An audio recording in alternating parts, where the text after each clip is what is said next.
Chapter 12 से आपको कुछ जरूर क्वेश्चन आपको कराने वाला हूँ। यहाँ आप देख रहे होगे कि मैंने आपको जो देखा जाए चैप्टर 9 के बाद सीधा आपको करा रहा हूँ चैप्टर 12 करा रहा हूँ, क्योंकि बीच में देखा जाए चैप्टर 10 और 11 मुझे कुछ खास लगे नहीं, इसलिए मैंने वो चैप्टर छोड़ दिया आपके लिए। अगर आप करना चाहें तो आप अपनी तरफ से कर सकते हैं, लेकिन फिलहाल मैं आपको जो है कराना चाहूँगा चैप्टर 9 के बाद में चैप्टर 12। तो क्योंकि यहाँ देखा जाए चैप्टर यहाँ पर हमारा बनता है, यहाँ पर चैप्टर 10 बनता है पढ़े कैसे, चैप्टर 11 बनता है सार कैसे लिखे। तो ये मुझे कुछ खास लगा नहीं, इसलिए मैं छोड़ दिया। उसके बाद अगर आप करना चाहते हैं बिल्कुल कर सकते हैं, लेकिन फ़िलहाल मैं शुरू कर रहा हूँ चैप्टर 12 कर रहा हूँ, और चैप्टर 12 का नाम बनता है इसे जगाओ। तो इस कविता में पहले मैं आपको बताना चाहूँगा कि कविता है क्या, उसके बाद मैं आपको कविता से जुड़े जो भी सवाल बनते हैं आपको उनको समझाऊँगा। तो फिलहाल देखा जाए शुरुआत करते हैं यहाँ पर कविता से। तो यहाँ देखा जाए आपको जो पेपर में अगर आपको आता है कवितांश आता है, आपको मेरे कविता का कुछ अंश आता है, तो वो आपको आएगा 5 नंबर का।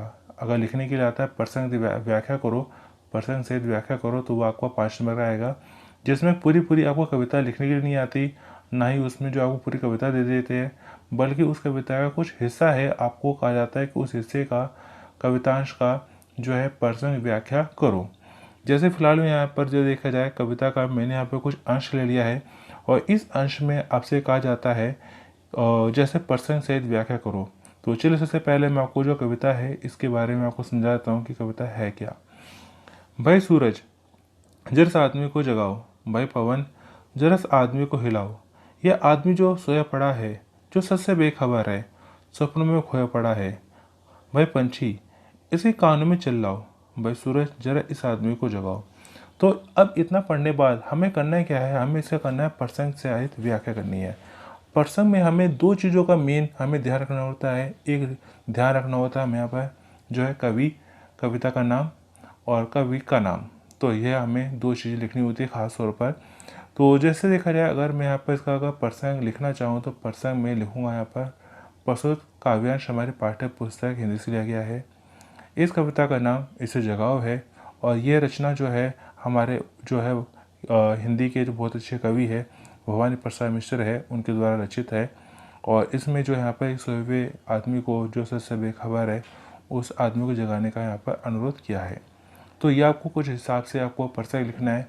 अब व्याख्या मैं आपको समझा देता हूँ कि आप अपनी व्याख्या कैसे कर सकते हैं। मतलब क्या है, आपको जो काव्यांश मिलेगा आप उसे जो है अपने शब्दों में बना के आपको उसको एक्सप्लेन करना है, आपको उसको बड़ा चढ़ा के आपको लिखना है। जैसे अगर मैं आपको इसके बारे में बताना चाहूँ, सूरज भाई जरा इस आदमी को जगाओ। सूरज हमें जीवन देता है, वह हमें रोशनी देता है, वह गर्मी देता है। सूरज जब निकलता है तो सभी मनुष्य पशु पक्षी आदि जग जाते हैं, वे उठकर रोज के कामों में जुट जाते हैं। इसी तरह कवि हवा से निवेदन करता है, हवा तुम जरा इस आदमी को हिलाओ। जब कोई आदमी गहरी नींद में सोया होता है तो पहले उसे आवाज़ दी जाती है, अगर वह आवाज़ से नहीं उठता है तो उसे हिलाकर जगाया जाता है।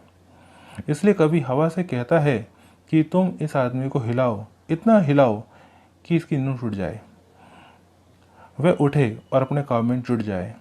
सूरज वह हवा के बाद वह निवेदन करता है पक्षी से, भाई पक्षी, पक्षी भाई तुम जरा इस आदमी को कानों में चिल्लाओ, तुम्हारे चिल्लाने से इस आदमी की आंख खुल जाएगी। कहने का अभिप्राय यह है कि वह अपने रंगीन सपनों से निकलकर असली जीवन यानी कि वास्तविक दुनिया में आ जाएगा। वह वर्तमान के सच को पहचान कर अपनी सही भूमिका सही समय पर तय करेगा, अपने लक्ष्य को प्राप्त करने में जुट जाएगा। दरअसल सुबह होते ही पक्षी शोर करने लग जाते हैं, और उसका चहचहाना प्रकृति को आकर्षक बना देता है। उसे जगाने चहचहाने से आदमी क्या होता है, जग जाता है। तो आपको कुछ हिसाब से आपको व्याख्या करनी है, अपने शब्दों में करनी है। जरूरी नहीं कि जैसे मैंने आपको समझाई आप वैसे करें, आप अपने शब्दों में इसकी आपको व्याख्या आप कर सकते हैं। तो चलिए फिलहाल इसका एक और हमारा जो कवितांश रहता है उसको भी समझ लेते हैं। इस कवितांश में आपसे कहा जाता है, वक्त पर जगाओ, नहीं तो जब बेवक्त जागेगा यह तो आगे निकल गए हैं उन्हें पाने, घबरा के भगेगा यह। घबरा के भागना अलग है, क्षिप्र गति से अलग है। क्षिप्र तो वह है जो सही क्षण में सजग है। सूरज इसे जगाओ, पवन इसे हिलाओ, पंछी इसके कानों में चलाओ। भवानी प्रसाद मिश्र। इस काव्यांश का भी हमें देखा जाए प्रसंग पहले जैसे ही लिखना है, लेकिन व्याख्या थोड़ी सी क्या होती है, बदल जाती है। तो व्याख्या मैं आपको थोड़ा समझा देता हूँ यहाँ पर। कवि सूरज, हवा और पक्षी से सिर्फ सोए हुए आदमी को जगाने भर के लिए नहीं कहता, बल्कि यह चाहता भी है कि समय पर जगाओ। अगर वह समय पर नहीं जगेगा तो दूसरे लोग उसके आगे निकल जाएंगे और वह पीछे रह जाएगा। वक्त बीत जाने पर वह, जब वह उसे एहसास होगा कि पीछे रह गया है, तो हड़बड़ा कर तेजी से आगे निकलेगा। अगर वह घबराहट में अपने लक्ष्य को पूरा करने की कोशिश करेगा तो उससे कुछ गलतियां भी हो सकती है। यह जल्दबाजी में काम करने पर जब वह अपने मकसद तक नहीं पहुंचेगा तो उसे गुस्सा आएगा। इससे उसे मानसिक तनाव पैदा होगा। वह अपने तनाव से ही इतना लड़ता रहेगा, नतीजन वह जीवन में नाकामयाब होता चला जाएगा। कवि कहता है कि अगर आदमी समय पर अपने लक्ष्य की ओर नहीं बढ़ता है तो पहाड़ सा उद्देश्य देखकर उसमें घबराहट होने लगती है। कवि यह बताना चाहता है कि क्षिप्र गति से चलने और तेज गति चलने में फ़र्क होता है। जो सही क्षण में अपना काम शुरू कर देते हैं वे अपने उद्देश्य को आगे बढ़ने चले जाते हैं, उनकी उन्नति होती चली जाती है। पर जो सही मौके पर चूक जाते हैं वे कितनी ही माथापच्ची कर ले अपने लक्ष्य तक नहीं पहुंच पाते। अतः ऐसे क्षणों में व्यक्ति को अपने लक्ष्य को पूरा करना चाहिए। यही वजह है कि कवि सूरज, हवा, पंछी से अनुरोध करता है कि सोए हुए अर्थात आलसी आदमी को वक्त पर जगाओ दो, ताकि वह समय से सचेत हो जाए, समय को पहचान ले और समय के हिसाब से अपना काम करे। तो देखा जाए यहाँ पर हमने जो है प्रसंग व्याख्या समझ लिया। अब इससे जुड़े हुए हमारे यहाँ पे कुछ जरूरी सवाल बनते हैं, तो चलिए थोड़ा उनको कर लेते हैं। प्रश्न पहले में आपसे कहा जाता है, इस कविता में किसे जगाने के लिए कहा गया है? तो सिंपल सा आंसर में हमारा बनता है जो सच से बेखबर है। आपको ऑप्शन देते हैं, जो थकर सो गया है, जिसे सपने देखना अच्छा लगता है, जो बैठा बैठा ऊँगता है, जो सच से बेखबर है। तो हमारा जल्दी क्या बनता है, जो सच से बेखबर है, दुनियादारी से बेखबर है, आपने ही दुनिया में खोया पड़ा है, उसे जगाने की हमें बात कही गई है। तो चलिए आगे बढ़ते हैं। प्रश्न दो में से कहा जाता है, कविता में क्षिप्र किसे बताया गया है कि यहाँ पे क्षिप्र व्यक्ति कौन होता है, क्षिप्र कौन होता है? जो घबरा कर भागता है, जो तेज रफ्तार से चलता है, जो अवसर को नहीं चुकता, जो क्षण भर में को सजग रहता है। तो बहुत आसान है, जो अवसर को नहीं चुकता। तो चलिए आगे बढ़ते हैं। अब बात करते हैं पश्चिमी की। पश्चिमी में ऐसा कहा जाता है, बिना जगाने का अनुरोध सूर्य, पवन और पक्षी से किया है क्योंकि प्राकृतिक है, क्रियाशील है, प्रगतिशील है, अनुभवी है। तो इसका बहुत आसान सवाल हमारा बनता है कि क्या है, क्रियाशील है। ये सब हमारे देखा जाए क्या है, क्रियाशील है। तो चलिए आगे बढ़ते हैं। अब बात करते हैं प्रश्न 4 की। प्रश्न 4 में ऐसा कहा जाता है, इस कविता में कवि ने किस किस से सोए हुए आदमी को जगाने का आग्रह किया है और क्यों? तो यहाँ देखा जाए हमारे भवानी प्रसाद मिश्र है, किन किन से अनुरोध करते हैं, किन किन से विनती करते हैं कि जो सोए हुए व्यक्ति उसे जगाया जाए। इस कविता में कवि भवानी प्रसाद मिश्र ने सूर्य, हवा और पक्षी से सोए हुए आदमी को जगाने का आग्रह किया है। दरअसल वह आदमी सोया हुआ नहीं है बल्कि आलसी है। इन तीनों प्राकृतिक साधनों से कवि ने व्यक्ति को जगाया है कि वह उठे और अपने लक्ष्य तक पहुँचे।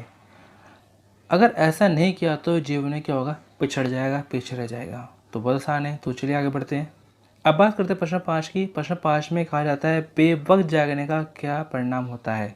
कि यहाँ पे आपको बताना है कि वो व्यक्ति जो हमेशा शुरुआत करता है लेट से, यानी कि देरी से शुरुआत करता है, यह हमेशा लेट रहता है, देरी से रहता है हर काम में।